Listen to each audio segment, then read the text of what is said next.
රක්ෂිත බන්ධනාගාර ගත කළ හිටපු පොලිස්පති දේශබන්දු තෙන්නකෝන් මහතා තමන්ට පිටතින් ආහාර ලබා ගැනීමට අවශ්‍ය බවට දුම්බර බන්ධනාගාරයෙන් ඉල්ලීමක් කර තිබෙන බවට වාර්තා වනවා. බන්ධනාගාරගත සැකකරුවන්ට පිටතින් ආහාර ලබා ගැනීමට අදාළ බන්ධනාගාරයෙන් ඉල්ලීමක් කළ හැකි අතර ඒ අනුව එම ඉල්ලීම ඉදිරිපත් කළ යුතු වන්නේ අදාළ බන්ධනාගාරයේ අධිකාරිවරයා මාර්ගයෙන්. ඒ අනුව දේශබන්දු තෙන්නකෝන් මහතාද එලෙස ඉල්ලීමක් ඉදිරිපත් කර ඇති බව තමයි බන්ධනාගාර දෙපාර්තමේන්තුවේ ආරංචි මාර්ග පවසන්නේ. මේ අනුව බොහෝ දුරට ඔහුට පිටතින් රැගෙන ආහාර ලබා ගැනීමට දුම්බර බන්ධනාගාරයෙන් අද දිනේදී අවසර හිමි වනු ඇතැයි වාර්තා වනවා.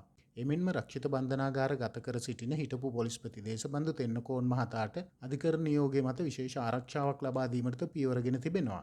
හිටපු පොලිස්පති දේශබන්දු තෙන්නකෝන් මහතා මාතර වැලිගම ප්‍රදේශයේදී පොලිස් නිලධාරියෙකුට වෙඩි තබා ඝාතනය කිරීමේ සිද්ධියක් සම්බන්ධයෙන් අධිකරණයට ඉදිරිපත් කළ පසු අප්‍රේල් 3 වනදා දක්වා රක්ෂිත බන්ධනාගාර ගත කෙරුණා. බන්ධනාගාර දෙපාර්තමේන්තුව සඳහන් කළේ ඔහු දැනට පල්ලකැලේ දුම්බර බන්ධනාගාරයේ ආරක්ෂිත සිරමැදිරියක රඳවා සිටින බවක්.